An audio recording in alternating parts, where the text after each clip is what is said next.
భూసేకరణ కోసం ప్రభుత్వం ఇచ్చిన జీవోలో 5 బ్లాక్లు అని చెప్పి 8 బ్లాక్లు అని చెప్తున్నారని తెలిపారు మండలి ప్రతిపక్ష నేత బొత్స సత్యనారాయణ. దీనిపై ప్రభుత్వం క్లారిటీ ఇవ్వాలన్నారు.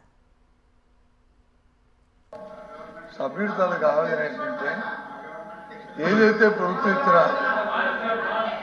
జీవో ఇచ్చామన్నారో ప్రభుత్వానికి అవసరం ఏదున్నారో అంతవరకు మీరు కన్ఫర్మ్ అయ్యి 5 బ్లాక్లు చేయండి, మాకు అభ్యంతరం లేదు. కానీ 8 బ్లాక్లు అనేది మీరు వచ్చి చేస్తారనేది వచ్చి అక్కడ జరుగుతున్న వాస్తవం అది.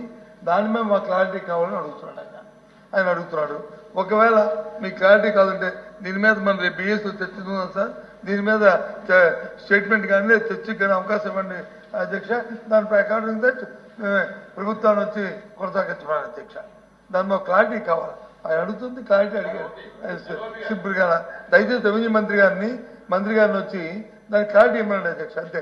ఎక్కువగా దాని గురించి కాకుండా షుగర్ ఫ్యాక్టరీ కోసం ప్రభుత్వం ఎలాంటి చర్యలు తీసుకుంటుందో చెప్పాలని మండలిలో ప్రభుత్వాన్ని డిమాండ్ చేశారు బొత్స సత్యనారాయణ. ఫ్యాక్టరీకి 34 కోట్ల రుణం ఇస్తే బాగుంటుందన్నారు.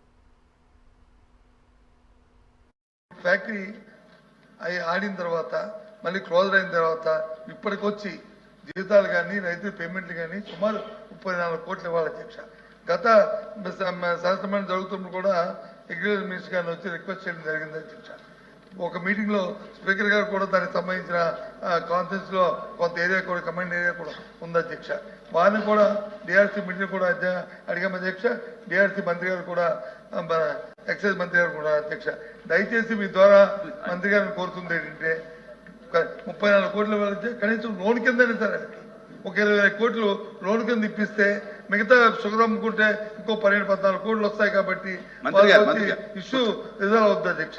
లోన్ ఇవ్వండి, లేదు గవర్నమెంట్ ఇన్సెంటివ్ ఇచ్చినా ఇంకా సంతోషం అధ్యక్ష.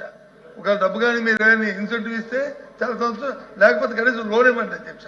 తమ ద్వారా నేను రిక్వెస్ట్ చేస్తాను అధ్యక్ష. చూడడం షుగర్ ఫ్యాక్టరీ